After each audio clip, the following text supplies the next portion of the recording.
जैसे ही उसने लॉन्ज का दरवाज़ा खोला, पानी से भरा हुआ बर्तन उसके सिर के ऊपर आकर गिरा। वो पूरी तरह से भीग गया था।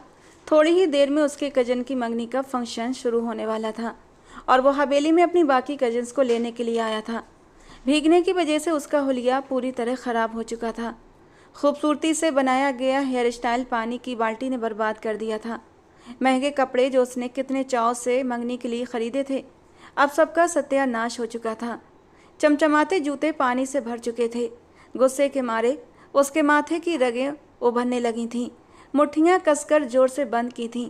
हालांकि हर कोई जानता था कि सिकंदर शाह का गुस्सा कितना खतरनाक होता है। उसके बावजूद भी किसी ने उसके साथ ये घटिया शरारत करने की कोशिश की थी, अपने अंजाम की परवाह किए बगैर। उसने एक नज़र उठाकर अपने सामने देखा था, लेकिन सामने अब कोई भी नहीं था सिवाय उस बेवकूफ़ लड़की के। क्योंकि हर कोई सिकंदर शाह के गुस्से को जानता था और अपनी जान बचाने के लिए फ़ौरन मौके से फ़रार हो गए थे।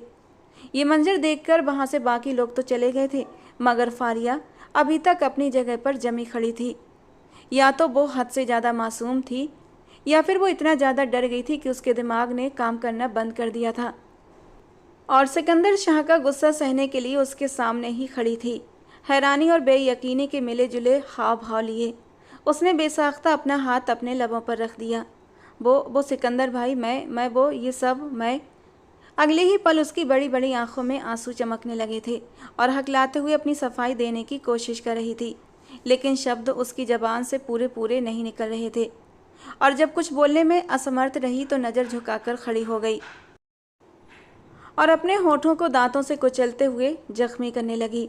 दिल जोर जोर से धड़कने लगा था। आज तो शामत पक्की है, ये खड़ूस मुझे नहीं छोड़ेगा। ये तो वैसे ही हर वक्त मिर्ची चबाए रखता है, आज तो इसका स्वागत बहुत अच्छे तरीके से हुआ है। अल्लाह मियाँ मुझे बचा लो इस खड़ूस से, मुझे बचा लो प्लीज़।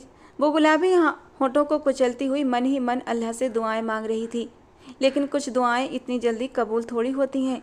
उसकी ये दुआ भी कबूल नहीं हुई थी। सिकंदर शाह एक झटके से उसके करीब आया था और उसका बाजू इतनी जोर से दबोचा कि एक सिसकारी उसके नाजुक से लबों से निकल गई थी। आह सिकंदर भाई छोड़े मुझे, दर्द हो रहा है। वो दर्द से बुरी तरह बिलबिला उठी थी, जबकि सिकंदर ने उसका दूसरा बाजू भी अपनी सख्त पकड़ में दबोच लिया था। ये तो तुम्हें पहले सोचना चाहिए था, ये सब करने से पहले। तुम्हें डर नहीं लगा कि मैं तुम्हारा क्या हाल करूँगा? वो इतनी जोर से गुर्राया था कि फारिया ने सहम कर अपनी आंखें बंद कर लीं। ये क्या बदतमीजी की है तुमने? तुम कोई छोटी बच्ची हो? बोलो, जवाब दो, अब खामोश क्यों हो? तुम्हारी ये कैंची की तरह चलती जबान अब बंद कैसे हो गई? वो हद से ज़्यादा गुस्से में आ चुका था। उसका बस नहीं चल रहा था कि उस लड़की को उठाकर किसी ऐसी जगह भेज दे जहाँ से उसकी वापसी नामुमकिन हो जाए। सॉरी, मुझे माफ़ कर दीजिए। उसकी आंखों में आंसू आ गए थे। तुमने मेरा नया सूट ख़राब कर दिया है। उसने एक नज़र अपने सूट पर डाली। तुम्हारी अकल क्या घुटनों में है? प्लीज़ सिकंदर भाई, मेरा हाथ तो छोड़ें, मुझे दर्द हो रहा है। वो बेबसी से बोली थी। पहली बार उसने अपनी आंखें उठाकर सिकंदर के चेहरे को देखा था। बड़ी बड़ी ऑलिव ग्रीन आंखें, एक पल में ही सिकंदर का दिल उन आंखों में डूबकर उभर रहा था। आंसुओं के मोती टूटकर उन आंखों से धीरे धीरे गिर रहे थे। ये एक पल न जाने सिकंदर शाह पर कैसा जादू कर गया था। उसे उसकी आंखों में आंसू बिल्कुल भी अच्छे नहीं लगे। हालांकि कभी भी उसका इस लड़की से दिली लगाव नहीं रहा था, लेकिन इस एक पल में ऐसा जादू था कि वो पूरी तरह उसके जादू में कैद हो गया। जल्दी ही उसने खुद पर काबू पाया था। नहीं, ये सिर्फ एक इमोशनल ड्रामा कर रही है, मुझे ब्लैकमेल कर रही है रो रो कर। हालांकि अच्छे से जानता हूँ इससे ज़्यादा तेज, शरारती और शैतान लड़की पूरी हवेली में नहीं है। उसने गुस्से से उसके बाजू को झटका दिया था और फिर से उसे बुरी तरह जलील करने लगा। सिकंदर भाई, ये सब कुछ मैंने नहीं बल्कि सोनिया ने। उसने अपनी कजिन की तरफ इशारा करना चाहा जो पर्दे की ओट में छुप गई थी। अपना इल्ज़ाम किसी और के सर पर मत डालो फारिया। तुम्हारी इन बेवकूफ़ाना हरकतों से सारा ख़ानदान जानकार है। इस बार तो मैं तुम्हारी दादी के हाथों ऐसी इज्जत अफजाई करवाऊंगा कि दोबारा ऐसी गलती करने से पहले तुम 100 बार सोचोगी। उसने अब अपना सर फिर से झुका लिया था। आंसू खामोशी से उसकी आंखों से टप टप गिरने लगे। क्या हो रहा है यहाँ पर? शहरयार अपने कमरे से बाहर निकला। शोर की आवाज़ सुनकर उसकी नींद खुल गई थी। आंखें लाल थीं। ओ यार, ये तूने क्या हालत बना रखी है। शहरयार की नज़र जब सिकंदर पर पड़ी तो वो बेख्तियार हंस पड़ा। ये देखकर सिकंदर के गुस्से में और भी हवा लगी थी। ये सब कुछ मैंने नहीं बल्कि इस बेवकूफ़ ने किया है। उसने फारिया की तरफ इशारा किया और गुस्से से सीढ़ियाँ चढ़ता हुआ अपने कमरे की तरफ चला गया। उसके जाने के बाद वो अपना चेहरा दोनों हाथों में छुपाकर फूट फूट कर रोने लगी। वो इस वक्त एक छोटी सी स्कूल की बच्ची मालूम हो रही थी। उसे इस तरह से रोते देखकर शहरयार के हाथ पांव फूल गए। ओए लिटिल गर्ल, बात सुनो मेरी, क्यों रो रही हो। शहरयार की जरा सी हमदर्दी पाकर वो और भी फूट फूट कर रोने लगी। अरे अरे, क्या हो गया। उसकी बातों को क्यों सीरियस ले रही हो, वो तो बस ऐसा ही है, गुस्से में कुछ भी बोल देता है। अगर उसकी बातों को दिल पर लिया तो हार्ट अटैक तो पक्का आ जाना है। इसलिए उसकी बातों को एक कान से सुनकर दूसरे कान से निकाल देने में ही भलाई है। शहरयार भाई, उसने अपने आंसू दुपट्टे से पोंछते हुए टूटे हुए लहजे में कहा, मेरी सच में कोई गलती नहीं थी, मैंने इस बार कुछ भी नहीं किया था। वो हिचकियाँ लेती बहुत मुश्किल से बोलने की कोशिश कर रही थी। शहरयार जल्दी से उसके लिए किचन से पानी का एक गिलास भर लाया। हाँ, मैं जानता हूँ गुड़िया, तुम्हारी कोई गलती नहीं थी, लेकिन तुम प्लीज़ इस तरह से मत रो। देखो क्या हाल बना लिया है अपना। तुम्हारा तो मेकअप भी ख़राब हो गया है। अगर इसी हालत में मंगनी में गई ना तो सब लोग तुम्हारा मजाक उड़ाएंगे। भूतनी लग रही हो पूरी, सब लोग मंगनी से डर कर भाग जाएंगे। मजाक करते हुए वो उसका मन बहलाने की कोशिश कर रहा था, लेकिन वो फिर भी चुप नहीं हुई और वहीं सोफे पर बैठकर बुरी तरह से सिसकने लगी। वो उसके साथ ही सोफे पर आकर बैठ चुका था और फिर उसे दिलासा देने लगा। थोड़ी ही देर में इधर उधर छुपी सारी लड़कियां बाहर हॉल में आकर जमा हो गई थीं और फारिया को तसल्ली देने लगीं। यार, तो तुमसे किसने कहा था कि तुम वहीं पर जमी खड़ी रहो। तुम वहां से भाग भी तो सकती थी ना। निदा उल्टा फारिया को ही डांटने लगी और फारिया ने उसे घूर कर देखा था। अब इस तरह मत घूरो, गलती तुम्हारी भी है। जब हम भागे थे तो तुम्हें भी भागना चाहिए था। अब जब सिकंदर भाई के हत्थे लगी तो डांट तो खानी ही थी। निदा अपने पर्स से आईना निकालकर जल्दी जल्दी अपने मेकअप को आखिरी टच दे रही थी। जब सिकंदर दोबारा से अपने कमरे से बाहर निकला, पूरी तरह उसका हुलिया अब चेंज हो चुका था। पहले जो 3 पीस सूट पहना था, अब ब्लैक कलर की शर्ट और डार्क ब्लू जीन्स। शायद उसने गुस्से में ये कैजुअल कपड़े पहन लिए थे। एक नज़र फारिया ने उसकी ओर उठाकर देखा था और फौरन ही अपनी नज़रें वापस झुका लीं। अभी वो उस पर इतना गुस्सा करके गया था, इसके बावजूद भी फारिया को उसके लिए दुख हो रहा था। बेचारा कितने मन से तैयार हुआ था मंगनी में जाने के लिए, और इस सोनिया की बच्ची ने सब कुछ बर्बाद कर दिया था। और अब वो गुस्से में यूं ही घर के कपड़े पहनकर जा रहा था, लेकिन जो भी था वो इन कपड़ों में भी बेहद खूबसूरत लग रहा था। कलाई पर घड़ी पहनते हुए वो जल्दी जल्दी नीचे उतर रहा था और फिर उसने वहां मौजूद लड़कियों को हुक्म दिया कि वो जाकर गाड़ी में बैठें। फारिया की तरफ उसने नज़र उठाकर भी नहीं देखा था और ना ही उसे साथ चलने के लिए कहा था। फारिया की भी हिम्मत नहीं हुई थी कि वो उसके पीछे जाए। सिकंदर के पीछे पीछे बाकी लड़कियां निकलने लगी थीं। ओ यार, इसको भी लेकर जाओ, इसको यहाँ छोड़कर क्यों जा रहे हो। शहरयार ने सिकंदर को पीछे से आवाज़ लगाई तो वो दो टूक अंदाज में बोला, इस लड़की की अब यही सज़ा है कि आज यहीं पर रहेगी। चलो सोनिया, जल्दी से गाड़ी में चलकर बैठो। वो अपना गुस्सा बाकी सभी पर उतारता खुद भी गाड़ी की तरफ बढ़ गया। सोनिया ने एक नज़र फारिया पर डाली, जो शिकायत भरी नज़रों से उसी को देख रही थी। फिर वो सर झुकाती वहाँ से चली गई। आप जानते हैं कि मैं मंगनी पर जाने के लिए कितनी एक्साइटेड थी, उसने अपने बाल कानों के पीछे घुसेड़ते हुए मासूमियत से कहा। लेकिन सोनिया ने सब कुछ बर्बाद कर दिया है। ये हमेशा से ऐसे ही करती है, खुद गलती करती है और फिर सारा इल्ज़ाम मुझ पर डाल देती है।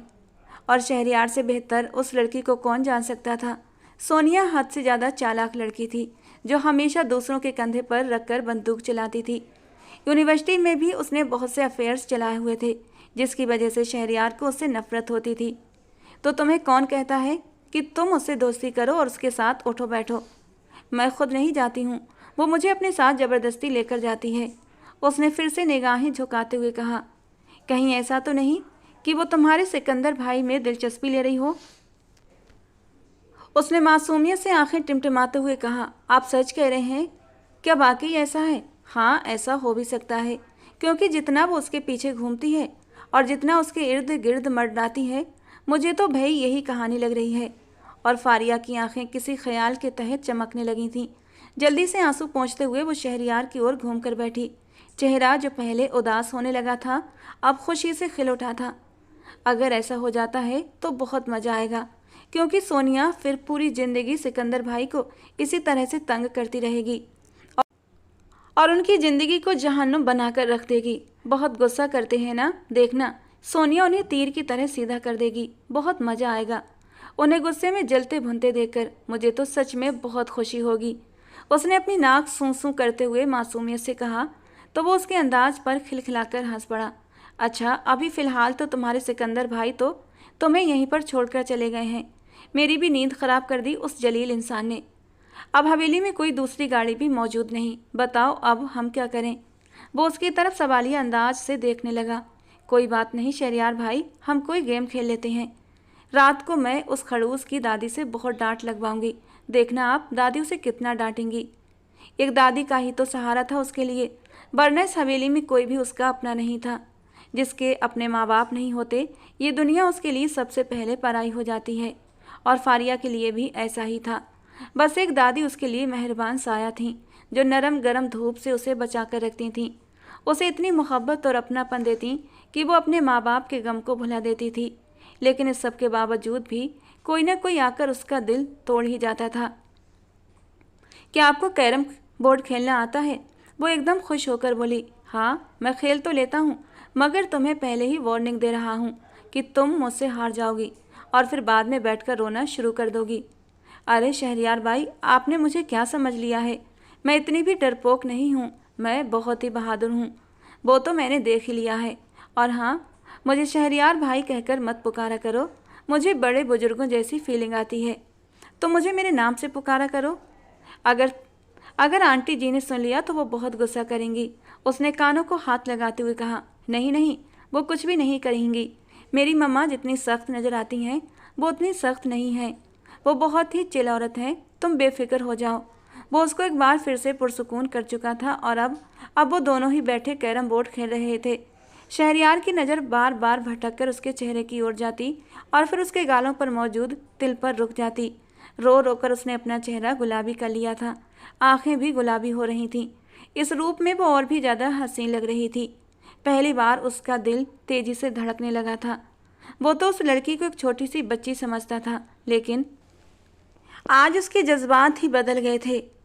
जब उसने उसे रोते हुए देखा तो उसने अपने दिल में तकलीफ़ महसूस की। हालांकि ऐसा पहले कभी नहीं हुआ था। क्या वो उससे पहली नज़र के इश्क में गिरफ्तार हो गया था? शहरयार ने खुद से सवाल किया और फिर खुद ही नामे सर हिला दिया। क्या हो गया शहरयार भाई, जोर जोर से सर क्यों हिला रहे हैं? फारिया ने फिक्रमंदी से पूछा तो वो होश की दुनिया में वापस आया। नहीं, कुछ भी नहीं। और अभी मना किया था ना, तो मुझे भाई मत बोला करो। पहली बार उसे फारिया के मुंह से भाई सुनना बिल्कुल भी अच्छा नहीं लग रहा था। हालांकि बचपन से ही वो उसे भाई बोलती चली आ रही थी, लेकिन अब जब जज्बात बदले तो उसे ये भाई शब्द बुरा लगने लगा था। चलो तुम अब अपने कमरे में जाकर आराम करो, मैं भी जाकर सोता हूँ। मेरी तबीयत ठीक नहीं है। जी ठीक है शहरयार भाई, उसने बेचैनी से शहरयार की तरफ देखते हुए कहा।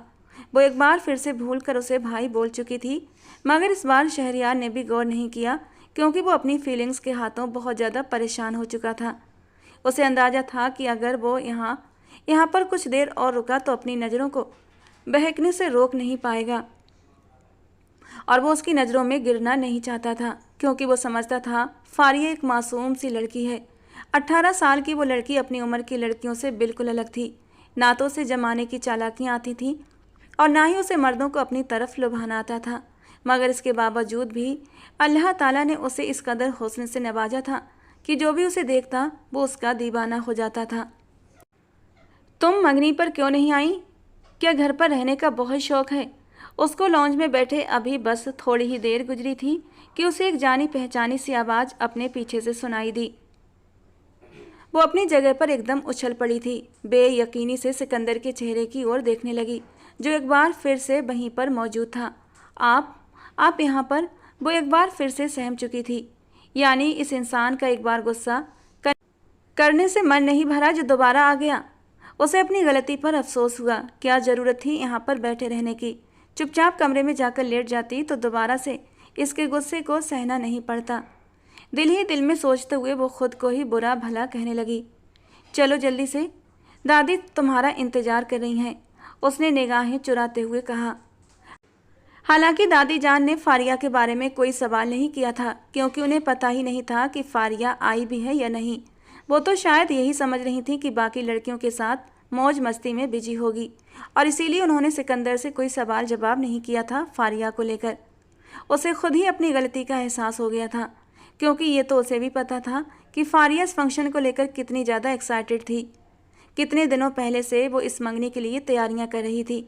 हालांकि हर कोई उसे झड़क कर रख देता था, लेकिन इसके बावजूद वो सबके साथ पीछे पीछे लगकर मार्केट चली जाती थी, अपने लिए शॉपिंग करती, सबको खुशी खुशी दिखाती थी।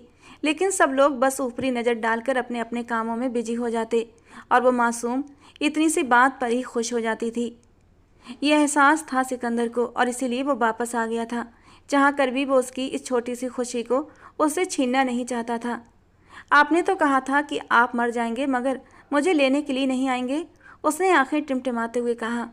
अगर तुम चाहती हो कि मैं दोबारा तुम्हें न डांटूं, तो एकदम खामोशी से गाड़ी में जाकर बैठो, वरना फिर से मैंने तुम्हें डांटना शुरू कर दिया तो मगरमच्छ जैसे आंसू बहाना शुरू कर दोगी। वो उस वक्त उसकी लाल आंखों को देखकर एक लम्हे के लिए नरम तो पड़ा था, मगर फिर जब उसकी नज़र सोनिया पर पड़ी तो वो दोबारा से गुस्सा दिखाने लगा था, और वो नहीं जानता था कि वो सोनिया के सामने ऐसा क्यों कर रहा था। मगर इस बार मुझे आपके साथ नहीं जाना, उसने लापरवाही से बाल हवा में लहराते हुए कहा। तुम कोई मलिका एलिजाबेथ तो नहीं जो इस तरह से नखरे दिखा रही हो, और मैं तुम्हारा नौकर नहीं हूँ जो बार बार तुम्हारे लिए इस तरह परेशान होता फिरूंगा। आपको किसी ने नहीं कहा कि आप मुझे दोबारा लेने के लिए आए, मिस्टर सिकंदर शाह। उसके लहजे में सदा की लापरवाही थी। तुम इस तरह से नहीं मानोगी। वो उसकी तरफ बढ़ा। इससे पहले कि वो उसे अपनी बाहों में उठाता, वो चीखते हुए बोली, ठीक है, जा रही हूँ आपके साथ। वो बहुत बुरी तरह से घबरा चुकी थी। गुड गर्ल, चलो अब जल्दी से इस चेहरे पर लीपा पोती कर लो, सच में चुड़ैल लग रही हो। इस तरह लेकर जाऊंगा तो तुम्हारे साथ साथ मेरा भी मजाक बनेगा। वो उसकी आंखों के फैले काजल और उसके लबों की फैली लिपस्टिक देखकर नजरें चुराते हुए बोला था। हालांकि इस रूप में भी वो बेहद हसीन लग रही थी। पहले रुलाते हो, उसके बाद मनाते हो, आप बिल्कुल भी अच्छे नहीं हो। और सिकंदर ने आंखें फाड़ कर उसे देखा था। ओह हेलो, मैं तुम्हें मना नहीं रहा, बल्कि तुम्हें लास्ट वार्निंग दे रहा हूँ। 10 मिनट में अगर तैयार होकर गाड़ी में नहीं बैठी तो मैं इस बार चला जाऊँगा और अब दोबारा नहीं आऊँगा, समझी तुम? अब जाओ जल्दी से। और फारिया मुंह बनाती हुई कमरे में चली गई थी। वो तो सिकंदर के सामने यूं ही नखरे दिखा रही थी। हालांकि वो तो खुशी के मारे अंदर से खिल उठी थी कि सिकंदर उसे वापस लेने आया था, और अब वो भी वहां जाकर खूब एंजॉय करेगी। ये सोचते हुए उसने जल्दी जल्दी 10 मिनट से पहले ही खुद को रेडी कर लिया था और गाड़ी की फ्रंट सीट पर जाकर बैठ गई। उसने चोर नज़रों से सिकंदर की ओर देखा। उसका चेहरा अब पहले से काफ़ी शांत था। अगर आप कहें तो क्या मैं आज गाड़ी चला सकती हूँ? परसों ही मैंने शहरयार से सीखी थी। प्लीज़ सिकंदर भाई, मुझे ये मौका बार बार नहीं मिलता।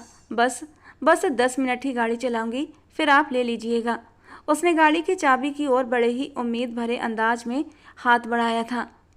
उसकी आंखों में एक चमक थी, जैसे कोई बच्चा अपना पसंदीदा खिलौना मांग रहा हो।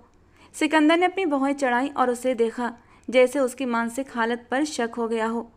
क्या तुम्हें सच में लगता है कि मैं तुम्हें गाड़ी चलाने दूंगा? उसका लहजा पूरी तरह गंभीर था। फारिया ने होठों को दांतों से दबाया और मासूमियत से बोली, प्लीज़ देखिए ना, अब तो मैंने थोड़ी बहुत सीख भी ली है, और वादा करती हूँ बिल्कुल ध्यान से चलाऊंगी। बस 10 मिनट।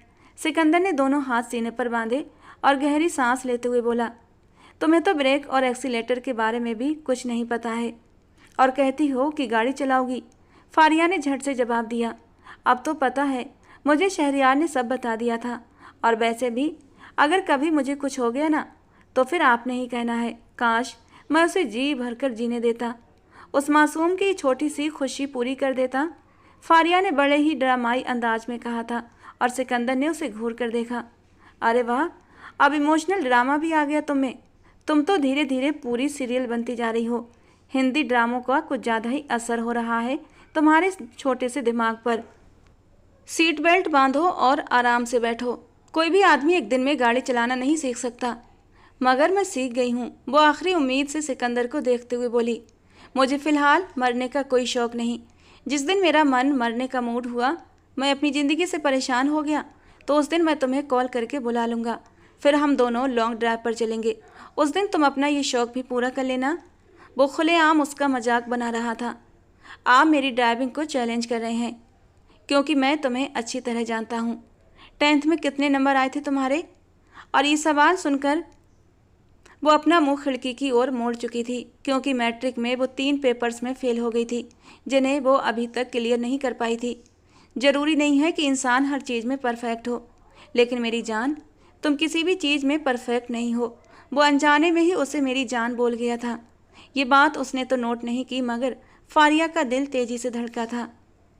गाल एकदम से गुलाबी हुए थे। न जाने क्यों सिकंदर के इतने सख्त रवैये के बावजूद भी फारिया का दिल उसकी तरफ से कभी भी बुरा नहीं होता था, बल्कि नज़रें खुद ब खुद सिकंदर की खूबसूरत वजूद पर उठ जाती थीं। इस वक्त भी सिकंदर के होंठों से मेरी जान सुनकर फारिया का दिल ज़ोरों से धड़कने लगा था। अगर उसका चेहरा सिकंदर की ओर होता तो यकीनन वो उसके चेहरे की फैली लाली नोट कर लेता, लेकिन उसका चेहरा खिड़की की ओर था। जैसे तैसे फारिया ने खुद को संभाला था। जी नहीं, मुझे कुकिंग बहुत अच्छे तरीके से आती है। दिल की धड़कनों को संभालती हुई वो अब सीधी होकर बैठी थी और ध्यान से ड्राइविंग करता हुआ सिकंदर हंस पड़ा था। मुझे याद है जब घर पर कोई नहीं था और दादी के कुछ मेहमान आ गए थे, उस वक्त तुमने दाल चावल बनाए थे और तुम उनमें नमक डालना भूल चुकी थी, और रायते में ऐसे भर भर कर मसाले डाले थे जैसे तुमने रायता नहीं बल्कि कोरमा बनाया हो, और दादी साहिबा मेहमानों के सामने शर्मिंदा हो गई थी। उसी दिन मुझे तुम्हारी कुकिंग स्किल्स पर भी एतबार आ गया था। आप मुझसे जलते हैं, इसके सिवा कुछ भी नहीं। जब उसे कुछ भी न बन पाया तो वो ये कहकर मुंह फुलाकर बैठ गई थी, मेरे पास जैसे इसके अलावा दुनिया में कोई और काम नहीं है कि मैं तुमसे जलूँगा। आप बहुत बुरे हैं। आपकी बीवी की किस्मत बहुत ही ख़राब होगी, क्योंकि उसको आप जैसा इंसान मिलेगा। मुझे तो अभी से उस पर तरस आ रहा है। पता नहीं उस बेचारी का कैसे गुजारा होगा। मेरी बीवी तुम्हारी तरह बेवकूफ़ नहीं होगी, वो बहुत ही समझदार होगी। वो उसे आंखें दिखाते हुए बोला, और हूँ कहकर वो अपने मोबाइल की तरफ मुतवज्जो हो गई थी। अचानक ही गाड़ी बीच सड़क पर जाकर रुक गई थी। असल में उसने शादी हॉल में पहुंचने के लिए शॉर्टकट रास्ता इस्तेमाल करने का फैसला लिया था। उसका इरादा जल्द से जल्द वहां पहुंचने का था, क्योंकि उसके कजन्स का फंक्शन शुरू होने वाला था। वो फारिया को लेने कभी ना आता। जब वो उसे रोता हुआ छोड़कर चला गया था तो उसे बार बार उसका रोता हुआ चेहरा तो याद आ रहा था, लेकिन ये सोचकर गुस्सा भी आ रहा था कि उसने इस तरह की 3rd क्लास हरकत की थी, और अब उसकी यही सज़ा है कि वो घर बैठे और अकेली सड़ती रहे। और जब वो अपनी सारी कजिन्स को लेकर शादी हॉल में पहुंचा तो वहां अपने दोस्तों में मगन हो गया था। जब उसके कानों में किसी लड़की की आवाज़ पड़ी थी, उसने ध्यान से सुना तो वो कोई और नहीं बल्कि सोनिया थी, जो अपनी दोस्तों से कह रही थी, आज तो मैंने उस फारिया की बच्ची को अच्छे से सबक सिखा दिया। सारा किया धरा मेरा था और डांट उस फारिया को पड़ गई। सच में बहुत मज़ा आया। और ये सुनकर सिकंदर को बहुत गुस्सा आया था। हालांकि इतने सारे मेहमानों के बीच वो सोनिया से कुछ कह तो नहीं सकता था, लेकिन अब वो फारिया को लेने जा रहा था। उसे हॉल से निकलते हुए सोनिया ने देख लिया था और वो तुरंत उसके पीछे आई थी। सोनिया के पूछने पर सिकंदर ने बताया कि वो फारिया को लेने जा रहा है, वो घर पर अकेली है। जब वो उसे लेने के लिए आ रहा था तब सोनिया ने उसे मना भी किया, छोड़ो, उसे लेने के लिए मत जाओ, वरना यहाँ आकर वो फिर से कोई ना कोई तमाशा करेगी। उसे उस वक्त सोनिया पर बहुत गुस्सा आया, क्योंकि वो सोनिया को अपनी कज़न से होने वाली बातचीत सुन चुका था, और तभी उसे अंदाज़ा हुआ कि उस पर पानी गिराने वाली फारिया नहीं बल्कि सोनिया थी।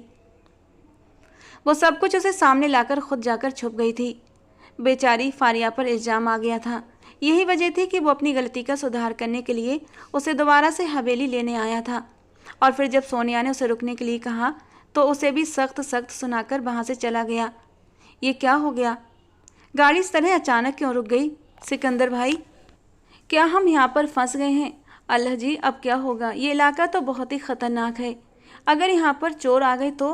वो एक ही सांस में ढेर सारे सवाल करने लगी। अगर तुम अपनी ज़ुबान बंद रखोगी तो कुछ भी नहीं होगा। खुदा का वास्ता है, थोड़ी देर के लिए खामोश हो जाओ। वो थोड़ा सा ऊंचा बोला तो वह सहम कर सीट के साथ लगकर बैठ गई। सिकंदर गाड़ी स्टार्ट करने की कोशिश करने लगा, लेकिन गाड़ी स्टार्ट नहीं हो रही थी। और तभी दूर से कहीं जानवरों के चीखने की आवाज़ आई थी और फारिया बुरी तरह से डर चुकी थी। सिकंदर भाई, यहाँ तो जानवर भी हैं, अगर वो हमें खींच कर ले गए तो हमें तो कच्चा ही खा जाएंगे। जी नहीं मैडम, हमें पका कर खाएंगे, क्योंकि अब ज़माना बदल गया है ना। जानवर भी बहुत ज़्यादा एडवांस हो गए हैं, अपने शिकार को पका कर खाते हैं, कच्चा नहीं खाते। अपना मुंह बंद नहीं रख सकती तुम थोड़ी देर के लिए? अब तुम्हारी आवाज़ आई तो सच में तुम्हें इन्हीं जानवरों के हवाले कर दूंगा, समझी तुम? उस पर तंज करने के बाद वो उसे अच्छी भली डांट भी लगा चुका था। उसके इतने बुरी तरह डांटने पर फारिया डर के मारे दोबारा सिमट कर बैठ गई। हालांकि आंखों से आंसू गिरने लगे थे। सिकंदर ने एक नज़र रोती हुई फारिया को देखा। वो उसे डांट तो देता था, लेकिन बाद में उसे अफसोस भी होता था। लेकिन खैर, अभी ऐसा मौका नहीं था कि वो उसे चुप कराता, इसीलिए उसे इग्नोर करता हुआ वो दोबारा से गाड़ी स्टार्ट करने की कोशिश करने लगा। साथ ही साथ फारिया की तरफ एक नज़र उठाकर देख भी लेता था, जो चुपके चुपके रोते हुए अपने आंसू पोंछ रही थी। क्या तुम्हें डांट सुनने का कुछ ज़्यादा ही शौक है? वो उसकी आंखों में देखते हुए सवाल करने लगा, और फारिया ने जल्दी से अपने आंसू पोंछते हुए सर तेजी से ना में हिला दिया। खबरदार, खबरदार, जो तुमने एक भी आंसू बहाया, वरना मुझसे बुरा कोई नहीं होगा। जरा सी बात होती नहीं और मोहतरमा की आंखों में पहले ही आंसू चमकने लगते हैं। वो गाड़ी से नीचे उतर आया और गाड़ी का बोनट उठाकर चेक करने लगा, मगर सब कुछ ठीक था।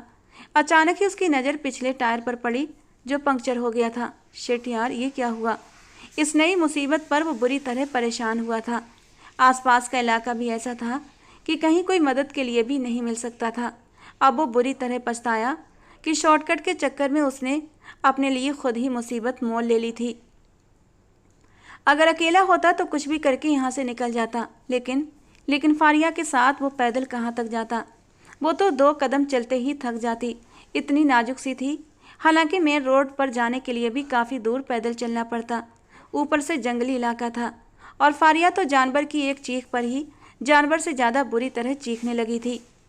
वो बुरी तरह परेशान होते हुए मोबाइल निकालने लगा, मगर उसके मोबाइल की बैटरी भी लो थी।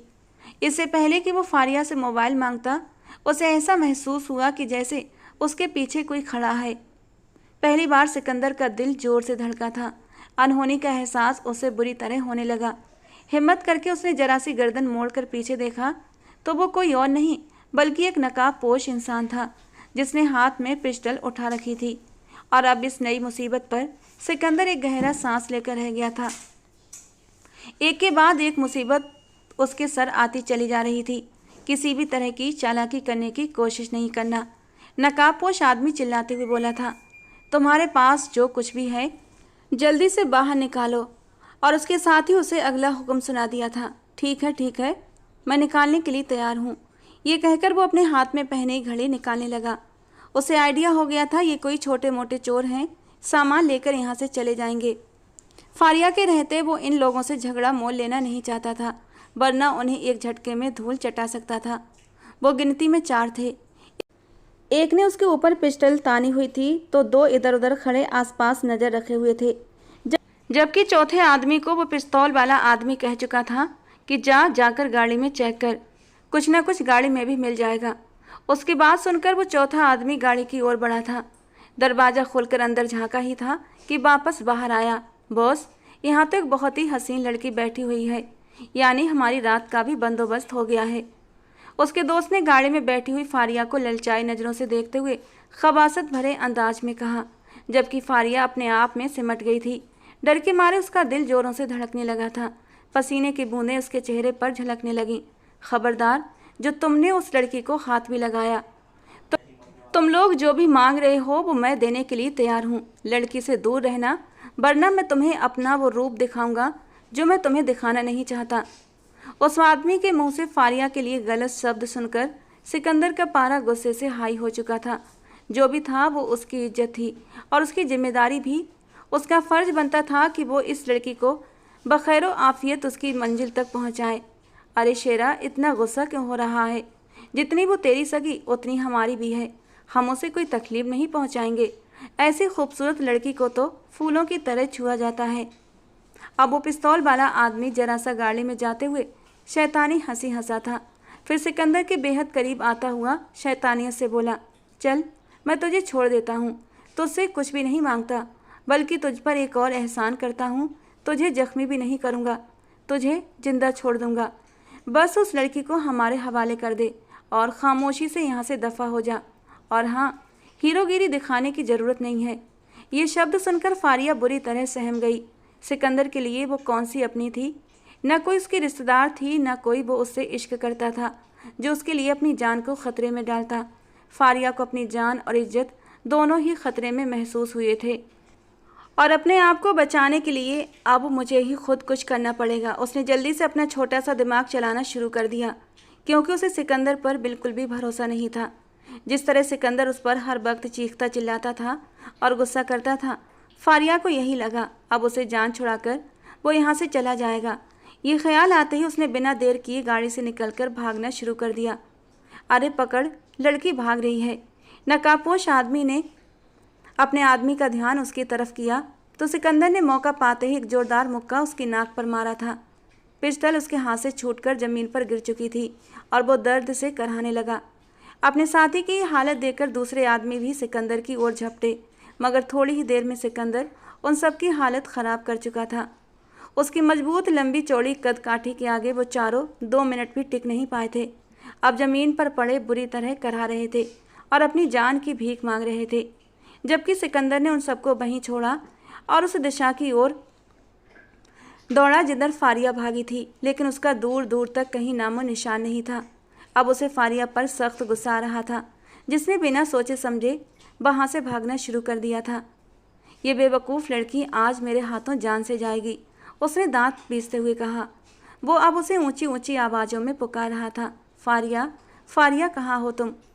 वो उसे ढूंढते ढूंढते काफ़ी दूर तक निकल आया था और अब बुरी तरह थक भी चुका था कि तभी वो उसे एक पेड़ के नीचे बैठी रोती हुई नजर आई। और पता नहीं क्यों फारिया को यूं सामने सही सलामत देखकर सिकंदर की जान में जान आई थी। दिल में जैसे सुकून सा उतर गया था। गहरी सांस लेता वो धीरे धीरे कदमों से उसके पास आया था। वो बुरी तरह अपना पाँव पकड़े रो रही थी। वो जो उसे डांटने का इरादा रखता था, उसे यूं रोता और डरा हुआ देखकर उसे डांटने का इरादा छोड़ चुका था और झुककर उसके पैर को अपने हाथों में ले लिया। उसका पाँव पत्थर से टकराने की वजह से उसके पाँव का नाखून उखड़ चुका था और अब वहाँ से खून बह रहा था। दर्द के मारे उसका बुरा हाल था। आंखों के सामने अंधेरा छा रहा था। मोबाइल की टॉर्च उसके पाँव की तरफ लगाई तो अपनी जगह पर ठिठक कर रुक गया। खून काफ़ी ज़्यादा बह चुका था और पूरा नाखून उखड़ गया था, बस जरा सा रह गया था। उसकी तकलीफ़ का सोचकर सिकंदर को भी तकलीफ़ हुई थी। ये क्या कर लिया तुमने? तुम्हें वहाँ से भागने की क्या ज़रूरत थी? तुम्हें क्या लगता था कि मैं तुम्हें उनके हवाले कर दूंगा? बेवकूफ़ लड़की, हमेशा ही जल्दबाजी में आकर अपना नुकसान करती हो। उसने उसका हाथ पकड़कर उठाना चाहा, मगर वो दोबारा से ही ज़मीन पर गिर गई। मुझसे चला नहीं जा रहा, बहुत दर्द हो रहा है, उसने कांपती हुई आवाज़ में कहा। अगर जरा सी अकल से काम ले लेती तो अभी ये तकलीफ़ न उठानी पड़ती, मगर तुम्हें कौन समझाए? तुम्हारा तो अपना ही दिमाग है जहाँ पर मेरी कोई भी बात असर नहीं करती। वो उसे बाजुओं में उठाने ही लगा था कि वो बुरी तरह से घबरा गई। ये आप क्या कर रहे हैं? रोमांस करने के लिए नहीं, इलाज करवाने के लिए लेकर जा रहा हूँ, वो कटावदार लहजे में बोला तो वो शर्म से पानी पानी हो गई। उसकी पलकें भी झुक गई थीं। बेवकूफ़ लड़की, जब देखो काम ख़राब करती हो, वो दोबारा से बोला था और उसे अपने दोनों बाजुओं में उठा लिया। फारिया ने उसकी शर्ट को अपनी मुट्ठी से जकड़ लिया था। मैं बेवकूफ़ नहीं हूँ, अगर मेरी जगह आप होते तो आप भी ऐसा ही करते। नहीं मैडम जी, मैं ऐसा नहीं करता, बल्कि अपने घर के मर्द पर यकीन रखता। भले तुम हमारे ख़ानदान का खून नहीं हो, लेकिन फिर भी दादी ने तुम्हारी जिम्मेदारी हम सबके ऊपर डाली है। खुदा न करे अगर तुम्हें कुछ होता है तो दादी के सामने मुझे जाकर जवाब देना पड़ेगा। और तुम्हें क्या लगा कि मैं इतना बेगैरत हूँ कि अपनी जान बचाने के लिए तुम्हें उन लालची दरिंदों के हवाले कर दूंगा? उसे न जाने क्यों फारिया पर बहुत गुस्सा आ रहा था। मुझे माफ़ कर दें, मैं बहुत ज़्यादा डर गई थी। अब की बार वो कुछ भी नहीं बोला। वो उसे सीधा मेन रोड तक अपनी गोद में उठाकर लाया था और फिर वहाँ से टैक्सी लेकर उसे अस्पताल ले जाने की बजाय घर ले आया। उसने घर में ही उसकी मरहम पट्टी की थी और उसकी मरहम पट्टी करने के दौरान ही उसने उसका बचा हुआ नाखून भी एक झटके से उखाड़ दिया था। फारिया की एक चीख निकली थी जो सिकंदर के कान के पर्दे फाड़ने के लिए काफ़ी थी। लेकिन सिकंदर ने अपने कानों पर हाथ रखकर खुद के कानों को सुरक्षित रखा था। आप पागल हो गए हैं? पूरा नाखून उखाड़ कर फेंक दिया। तो और क्या करता? इसको तो वैसे ही उखड़ना था, क्योंकि अब इसकी जगह तुम्हारा नया नाखून आ जाएगा। इसे लिए घूमती तो और भी ज़्यादा दर्द होता, समझी? वो अब उसके जख्म को साफ करते हुए वहाँ पर मरहम लगा रहा था और दर्द के मारे फारिया की जान निकल रही थी। पेन किलर देकर वो अब उसे आराम से बेड पर लिटा चुका था। अगर घरवाले इस बारे में पूछें तो कह देना कि ठोकर लगने की वजह से ये सब हुआ है। खबरदार जो तुमने इस पूरे हादसे के बारे में बताया। क्या मैं दादी को बता सकती हूँ? क्योंकि मैं दादी से कुछ भी नहीं छुपाती, वो मासूमियत से बोली थी। किसी को भी कुछ नहीं बताना। समझ आ रही है ना तुम्हें मेरी बात? अगर मैंने दादी के मुंह से ये जिक्र सुन लिया तो मुझसे बुरा कोई भी नहीं होगा। आपसे बुरा वैसे भी कोई नहीं है। वो बुरा सा मुंह बनाते हुए धीरे से बड़बड़ाई थी। मेरे कान हैं, मैं बहरा नहीं हूँ। फारिया को लगा था कि वो आहिस्ता से बोली है, मगर वो ऊंची आवाज़ में बोल गई थी। उसने शर्मिंदगी के मारे जुबान अपने दांतों में दबा ली। बेवकूफ़ लड़की। वो दोबारा से उसे बेवकूफ़ कहकर कमरे से बाहर निकल चुका था। इन्होंने तो मेरा नाम ही बेवकूफ़ रख दिया है। खुद तो जैसे बहुत ही समझदार हैं। फारिया रिजल्ट के बाद पढ़ाई को खैराबाद कह चुकी थी। उसने दादी को भी साफ कह दिया था कि अब वो आगे नहीं पढ़ेगी, क्योंकि उसका पढ़ाई में मन ही नहीं लगता है। दादी जान हमेशा ही अपना माथा पीटती कि आजकल 10वीं पास लड़कियों के लिए रिश्ते नहीं आते, तो ये तो बड़े मज़े से जवाब देती थी कि मुझे अमीर कबीर रिश्तों की ज़रूरत भी नहीं है। मेरा बाप मेरे लिए इतनी दौलत छोड़ कर गया है कि अगर मैं सारी ज़िंदगी आराम से बैठकर भी खाऊं तब भी ख़त्म नहीं होगी। और इसके अलावा मेरी मम्मा के जेवरात भी पड़े हुए हैं। ये जो तुम्हारी आंखें हमेशा उल्लू की तरह गलत जगह पर टिमटिमाती रहती हैं ना, किसी दिन मैं इन आँखों को ही निकाल लूँगी। शाहिदा तो मर गई, लेकिन अपनी ये अफलातून पोती मेरे सर मड़ गई है। कान खोल कर सुन लो फारिया, अगर मेरी बात नहीं मानोगी तो मुझे मजबूरन तुम्हें तुम्हारे घर भेजना पड़ेगा। रहती रहना अपने सौतेले बाप के साथ। दादी जान उसे धमकी देती थी और वो जवाब में बुरा सा मुंह बनाकर साइड पर हो जाती। सुरैया बेगम अफसोस से उस लड़की को देखकर रह जाती। जिस वक्त शाहिदा बेगम ने फारिया का नन्हा सा हाथ सुरैया बेगम के हाथ में थमाया था, तब फारिया सिर्फ 6 साल की थी, मासूम, नाजुक और माँ बाप के प्यार से महरूम। इस हवेली में उसका आना किसी को भी रास नहीं आया था। किसी की आंख को फारिया का वजूद नहीं भाया। हालांकि फारिया एक रईस ख़ानदान की बेटी थी, लेकिन उसके अब्बा के इंतकाल के बाद उसकी माँ ने दूसरी शादी कर ली थी।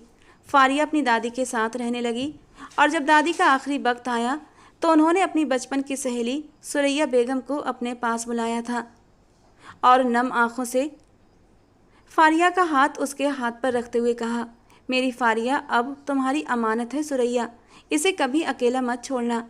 अगर हो सके तो इसे अपनी बहू बना लेना। सुरैया बेगम ने कांपते लबों से वादा किया था, शाहिदा, जब तक मेरी सांस चलेगी ये बच्ची मेरी जिम्मेदारी रहेगी। लेकिन इस वादे की कीमत उन्होंने खुद अपनी ही हवेली में चुकाई। सुरैया बेगम की बड़ी बहू अफसाना बेगम और छोटी बहू हाजरा बेगम दोनों ही फारिया से खार खाती थीं। वजह थी फारिया की बेहिसाब खूबसूरती। उसका रंग चांदनी जैसा था, नाक नक्श जैसे खुदा ने फुर्सत में बनाए हों, जबकि उनकी अपनी बेटियां बिल्कुल साधारण थीं। अफसाना बेगम ने एक दिन फुफकारते हुए कहा, अम्मा जी, आप माने या ना माने, इसके बाप की मौत के पीछे इसकी माँ का ही हाथ है। देखा नहीं आपने कैसे इसके बाप को मरने को 4 महीने भी नहीं हुए थे कि अपने आशिक के साथ शादी कर ली। आपने बहुत गलत किया है, ऐसी बदकिरदार औरत की बेटी को अपने घर रख लिया। हमारी भी बेटियां हैं, कल को सब जवान होंगी। अगर इस लड़की ने अपने हुस्न का जादू हमारे बेटों पर चला दिया तो तब क्या करेंगे हम? मैं तो कह रही हूँ, ऐसी बदकिरदार औरत की बेटी को मैं अपनी बहू तो क्या घर की नौकरानी भी नहीं बनाऊंगी। सुरैया बेगम हक्की बक्की रह गई। उनका दिल तो फारिया को अपनी आंखों के सामने महफूज रखने का था, लेकिन बहुओं की बातों ने उन्हें बेचैन कर दिया। फारिया को लेकर घर का माहौल इतना बिगड़ गया कि दोनों बहुएं अपने अपने मकान अलग बनाकर रहने लगीं। हालांकि इतनी गनीमत थी कि मकान ज़्यादा दूर नहीं थे, बस 2-4 मकान छोड़कर ही उन लोगों ने अपने मकान बनाए थे और इतनी बड़ी हवेली में रह गए सिर्फ फारिया और दादी। फारिया जो अब धीरे धीरे बड़ी हो रही थी, धीरे धीरे हवेली के माहौल में रस बस गई थी। लेकिन जब भी वो सिकंदर शहरियार को सीधे नाम से पुकारती, सिकंदर जरा सुनिए, तो अफसाना बेगम का खून खौल उठता। क्या इतने बड़े लड़के का नाम लेती हो तुम? भाई कहो उसे। बचपन से ही सिकंदर और शहरयार को उसके मुंह से भाई सुनने की आदत डाली थी और आज तक वही आदत जारी रखी हुई थी। कभी कभी फारिया अपनी माँ से मिलने चली जाती थी, लेकिन उसका दिल तो सुरैया बेगम के पास ही लगता था, क्योंकि सुरैया बेगम से उसे अपनी दादी की खुशबू महसूस होती थी। और उस एक वादे की गूंज आज भी सुरैया बेगम को रातों को सोने नहीं देती थी। फारिया का ये लापरवाह सा अंदाज सुरैया बेगम को बेचैन कर देता। सुरैया बेगम को समझ नहीं आता था कि वो उसे कैसे समझाए, उसे कैसे बताएं कि इस तरह से घर नहीं बसाए जाते। अब तो फारिया 18 साल की हो चुकी थी, मगर अभी भी वैसी ही बेवकूफ़ और नादान थी, हद से ज़्यादा मासूम, हर किसी की बातों में आने वाली और हर किसी को अपना मान लेती थी। हमेशा ही नुकसान उठाती, मगर इसके बावजूद सबक हासिल नहीं करती थी। सुरैया बेगम हर वक्त ही उसके लिए परेशान रहती कि न जाने इसका क्या होगा, आजकल के दौर में उसका ऐसे कैसे गुजारा होगा। और आजकल तो उन पर उनकी बीमारी का भी खुलासा हुआ था। उनके पास बहुत कम दिन बाकी रह गए थे और वो चाहती थी कि इस दौरान वो फारिया का किसी अच्छे से घर में निकाह कर दें। लेकिन जब उन्हें शाहिदा से किया गया वादा याद आता तो उन्हें सिकंदर से बेहतर और कोई रिश्ता नहीं लगता था, क्योंकि वो अपने माँ बाप का इकलौता बेटा था। फारिया से उम्र में लगभग 8 साल बड़ा था, मगर सुरैया बेगम जानती थी कि सिकंदर इस नादान लड़की को संभाल लेगा। सिकंदर को अपनी दादी के घर से हर वक्त उनके चीखने चिल्लाने की आवाज़ें सुनाई देती रहती थीं। वो हर वक्त ही फारिया पर गुस्सा करती थी। ये देखकर सिकंदर को चिढ़ होती थी कि आखिर वो कैसी लड़की है, वो क्यों नहीं दादी का कहना मानती। और यही बात जब वो अपनी माँ से कहता तो वो लापरवाही से कहती, छोड़ो भाई, हमें क्या, करने दो जो करती है। शुक्र है कि हमने उस नादान लड़की की जिम्मेदारी नहीं उठाई थी, वरना न जाने वो हमें कितना जलील करवाती। सिकंदर भी चुप हो जाता। सिकंदर के चाचा के बेटे की शादी थी और इसी शादी के लिए सारे कजिन बड़ी हवेली में आकर इकट्ठा हुए थे। वो भी बहुत जोश में वहाँ गई थी, मगर अपनी बेवकूफ़ी की वजह से वो दोबारा से सिकंदर की नज़रों के सामने आ गई थी। रात का वक्त था, वो अपने कमरे में लेटी थी जब दरवाज़ा खुला और सुरैया बेगम कमरे के अंदर दाखिल हुई। बेटा, तुम जाग रही हो? उन्होंने प्यार से सवाल किया। जी दादी जान, मैं जाग रही हूँ। वो उठी, लेकिन दर्द से कराहने लगी। ये क्या हुआ? उन्होंने जब उसके पाँव पर बंधी हुई पट्टी देखी तो सवाल किए बिना न रह सकी। फिर सिकंदर ने उसे जो कहानी बताई थी वो फारिया ने दादी जान को सुना दी। मैंने तुम्हें कितनी बार समझाया है कि देख संभल कर चला करो। उसे डांटने के बाद वो एक बार फिर से अपनी बात पर वापस आई थी। फारिया, मैं चाह रही हूँ कि सिकंदर से तुम्हारा निकाह करवा दूँ। तुम्हारे इस बारे में क्या ख्याल है? वो समझदार है, मैच्योर है, तुम्हें बहुत खुश रखेगा। और ये सुनकर तो फारिया का दिमाग लट्टू की तरह गोल गोल घूमने लगा था। उसे अपने कानों पर यकीन नहीं आ रहा था। दादी जान, ये आप क्या कह रही हैं? मैंने कोई गलत बात तो नहीं की, दादी ने मुंह बनाकर कहा। मैं सिर्फ निकाह करने की बात कर रही हूँ। विदाई 2 साल बाद कर लेना, जब तुम 20 की हो जाओ। कम से कम तुम्हारी जिम्मेदारी से फ्री तो हो जाऊंगी। लेकिन फारिया की जान तो उस आदमी के नाम से ही कांप उठी थी। वो मुझसे उम्र में काफ़ी बड़े हैं और मैं अभी शादी। तुमने मुझसे कहा था कि तुम मुझे कभी भी इनकार नहीं करोगी। उन्होंने मजबूती से फारिया का हाथ थाम लिया था। ये फैसला मैंने बहुत ही सोच समझ कर किया है। वो कभी भी शादी के लिए राजी नहीं होंगे दादी, उन्हें मैं बिल्कुल भी पसंद नहीं हूँ। उसने मुंह बनाते हुए कहा। ये तुम्हारी गलतफहमी है। मैंने उसकी आंखों में तुम्हारे लिए पसंद के रंग देखे हैं, उन्होंने उसे तसल्ली देते हुए कहा। आज रात ही उन्होंने सिकंदर के माँ बाप से बात की थी और उन्हें ये भी बातों बातों में समझा दिया था कि शादी के बाद फारिया की सारी जायदाद सिकंदर को ही मिलेगी, जिस वजह से अफसाना बेगम तो एकदम खुश हो गई थी और उसे अपनी बहू बनाने के लिए भी बेचैन थी। अगले दिन जब ये बात सिकंदर को बताई गई तो वो सन रह गया। दिल की धड़कन जैसे एक पल को थम सी गई थी। पता नहीं क्यों उसके भीतर एक अजीब सी खुशी की लहर उठी थी, लेकिन अगले ही पल उसने खुद को झटक दिया। मैं पागल हूँ क्या? मैं उस बेवकूफ़ सी लड़की के साथ पूरी ज़िंदगी कैसे काट सकता हूँ? जज्बात में आकर मैं कोई फ़ैसला नहीं करूँगा। अपनी ज़िंदगी बर्बाद करने से अच्छा है मैं सारी ज़िंदगी कुंवारा रह जाऊँ। उसने गुस्से से कहा। मम्मा, आप जाकर दादी को साफ साफ मना कर दें। मैं उस बेवकूफ़ पागल लड़की से शादी नहीं करूँगा। 10वीं फेल है वो, न बात करने का ढंग, न ज़िंदगी जीने का सलीका। मैं कोई खिलौना हूँ क्या जो दादी की जिद पर किसी के भी हाथ में सौंप दिया जाऊँ? उसकी माँ ने उसे समझाने की कोशिश की, सिकंदर होश में फैसला करो, तुम जानते भी हो फारिया से शादी करके तुम कितने फ़ायदे में रहोगे। पैसों के लिए वो उस नादान लड़की को बर्दाश्त तो कर ही सकता था। अब उसका दिमाग तेजी से काम कर रहा था, मगर इसके साथ ही उसने फारिया को बताना मुनासिब समझा कि ये शादी सिर्फ और सिर्फ दादी की वजह से कर रहा हूँ, क्योंकि दादी जान की तबीयत बहुत ज़्यादा ख़राब रहने लगी है और वो तुम्हारे लिए बहुत परेशान है। बस इसीलिए दादी को दिखावे की खातिर मैं तुमसे शादी कर रहा हूँ। दादी की ख़राब तबीयत का सुनकर वो खुद भी बहुत ज़्यादा बेचैन हो गई थी। वो उन्हें अकेला छोड़कर जाना नहीं चाहती थी, मगर उसकी दादी ने उसे तसल्ली दी कि मैं अपने छोटे बेटे के पास चली जाऊंगी। मुझे तुम्हारी शादी की फ़िक्र है। अगर ये फ़िक्र भी ख़त्म हो गई तो मैं सुकून से अपनी बाकी की ज़िंदगी जी सकूंगी। अपने कजन की शादी को वो ठीक तरह से एंजॉय भी नहीं कर सकी थी, क्योंकि उसके पाँव का दर्द उसे चैन नहीं लेने दे रहा था।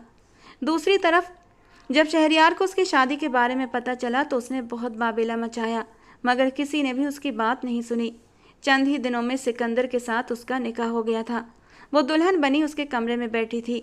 उसे ये सब कुछ किसी फिल्म का सीन लग रहा था।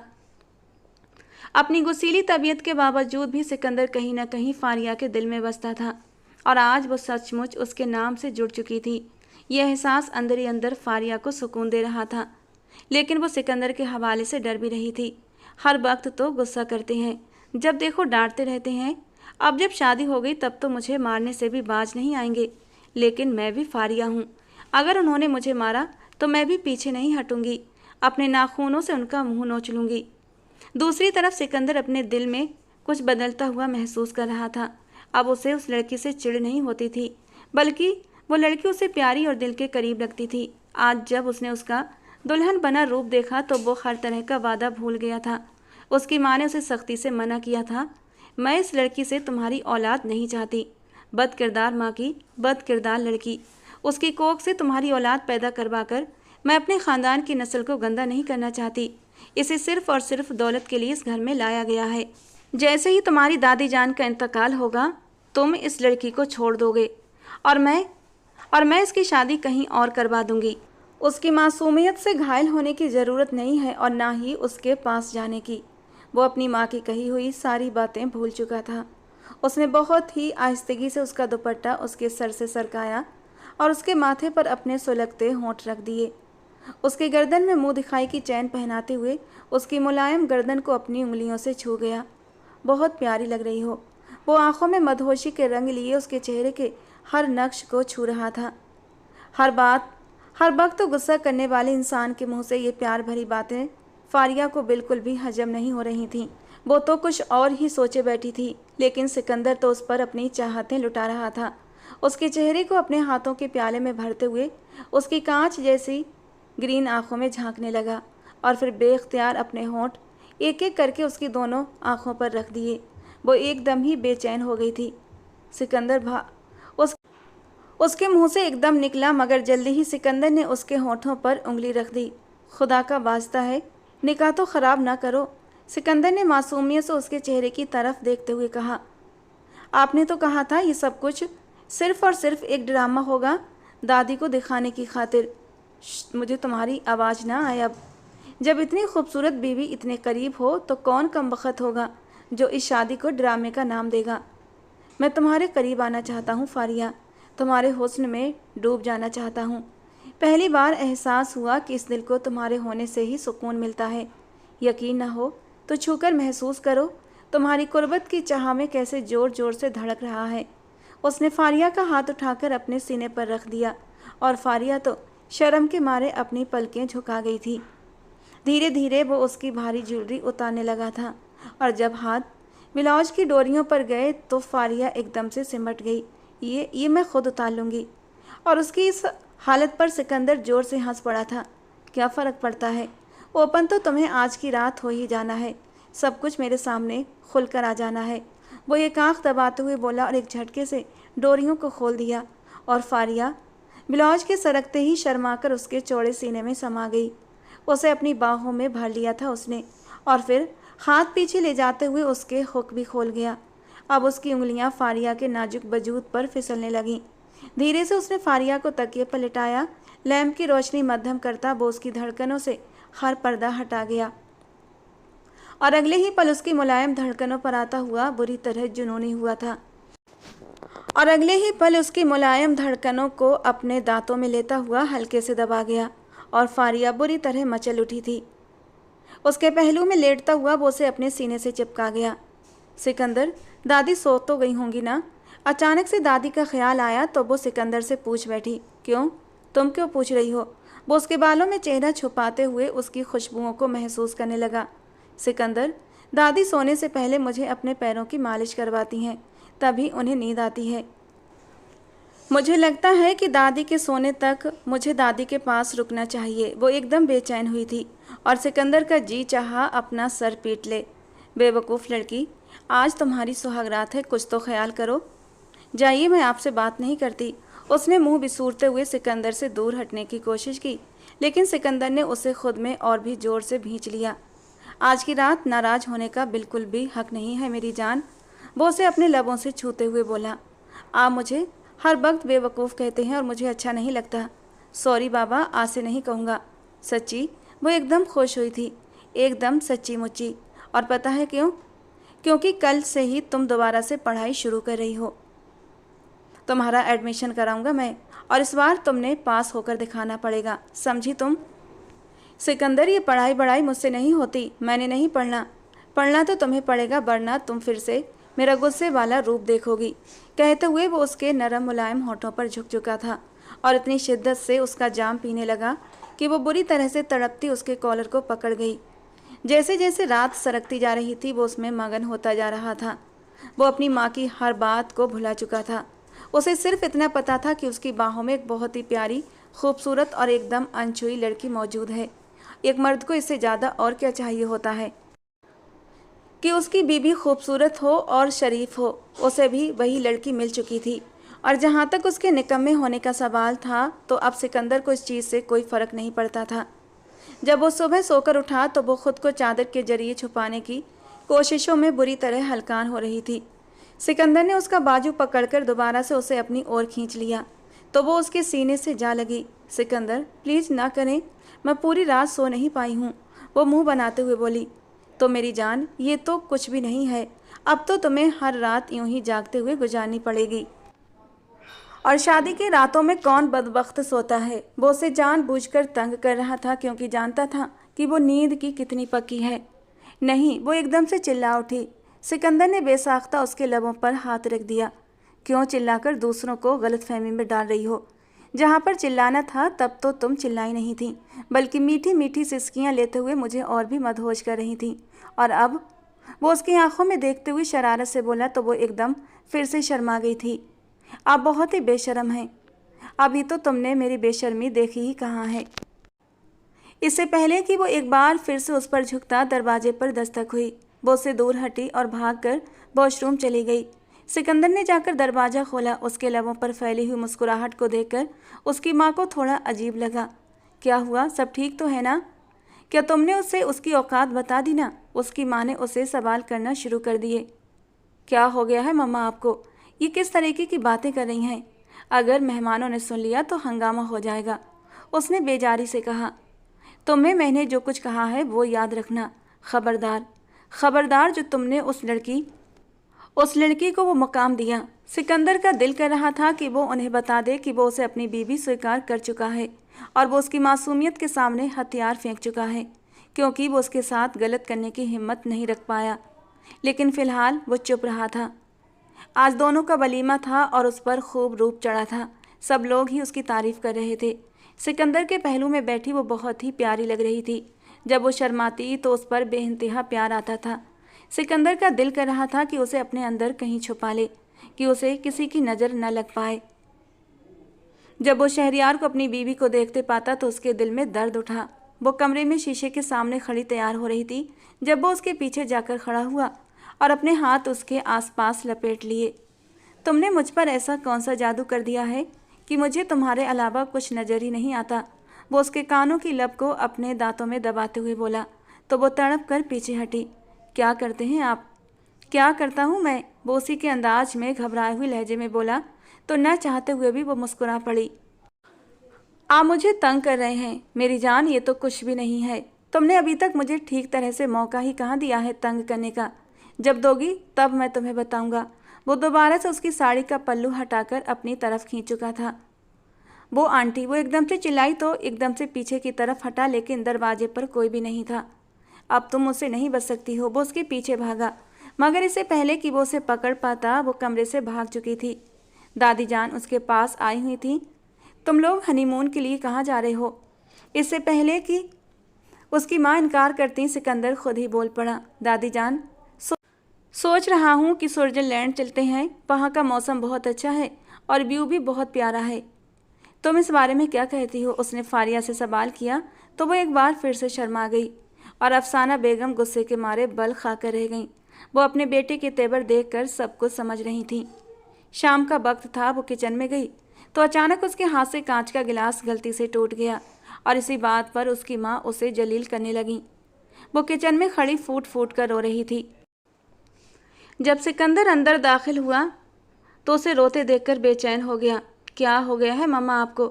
एक गिलास ही तो था। ये मनहूसियत की निशानी होती है सिकंदर। खुदा का वास्ता है मम्मा, पुराने वक्तों वाली बातें ना किया करें। आजकल के दौर में कोई भी इन चीज़ों पर यकीन नहीं रखता। उसने फारिया का सर अपने सीने से लगाया और उसे तसल्ली देते हुए बोला, तुम कमरे में जाकर आराम करो, मैं अभी आता हूँ। ये तुम्हें क्या हो गया है सिकंदर?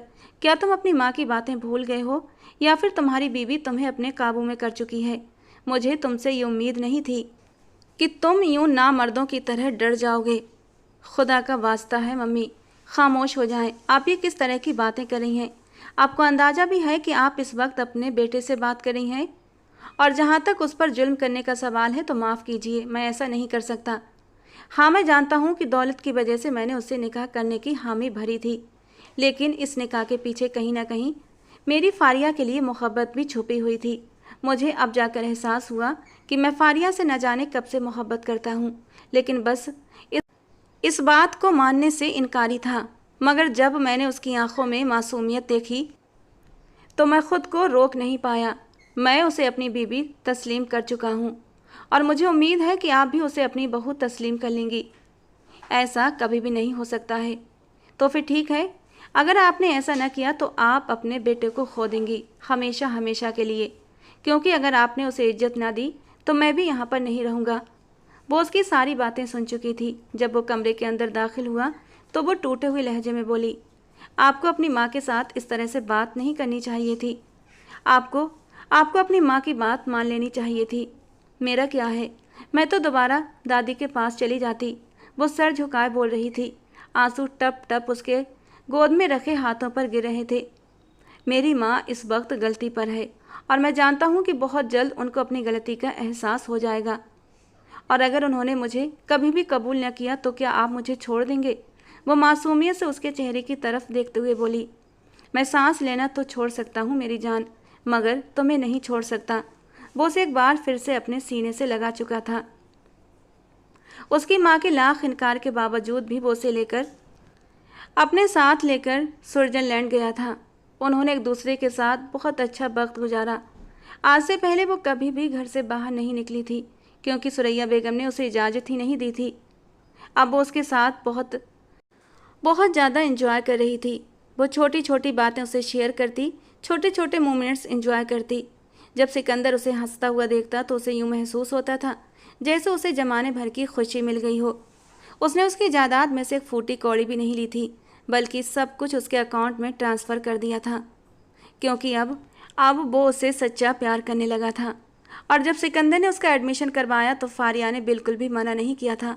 वो खुशी खुशी राजी हो गई थी, क्योंकि उसे खुद भी अच्छा नहीं लगता था कि एक पढ़े लिखे मर्द की बीवी 10वीं फेल हो। वो दिन रात मेहनत करती थी, किताबों में सिर गाड़े रहती। सिकंदर भी उसकी पढ़ाई में मदद करता था, कभी सवाल समझाता तो कभी नोट्स बनवा देता। दोनों की शामें अब किताबों के बीच बीतने लगी थीं और फारिया के चेहरे पर वो आत्मविश्वास लौटने लगा था जो कभी हालात ने उससे छीन लिया था। उसे पढ़ते और उसे स्कूल जाते देखकर अफसाना बेगम मुंह बनाती थी। शर्म नहीं आती तुम्हें? शादी हो गई है तुम्हारी और तुम हो कि छोटे बच्चों की तरह स्कूल जाती हो। और वो बस मुस्कुराकर रह जाती। उसे तंग करने, उसकी पढ़ाई में खलल डालने के इरादे से अफसाना बेगम अब उस पर बच्चों का प्रेशर डालने लगी थी। शादी को 6 महीने हो गए हैं, लेकिन अभी तक तुमने कोई भी खुशखबरी नहीं सुनाई। और वो घबरा जाती। सिकंदर से कहती तो वो समझा देता, टेंशन मत लो फारिया, अभी हम बच्चा प्लान नहीं कर सकते, अभी तो तुमने बहुत पढ़ना है, बहुत सारा। 10th क्लास के पेपर हुए तो वो जी जान से मेहनत करने के लिए लग चुकी थी और वाकई उसने कर दिखाया। वो बहुत अच्छे नंबरों से पास हुई थी। सिकंदर बहुत खुश था। बाकी पढ़ाई अब वो घर बैठकर करना चाहती थी और सिकंदर भी इस बात पर राजी हो गया था। 2 महीनों के बाद वो उम्मीद से हो गई थी और सिकंदर बुरी तरह परेशान हुआ।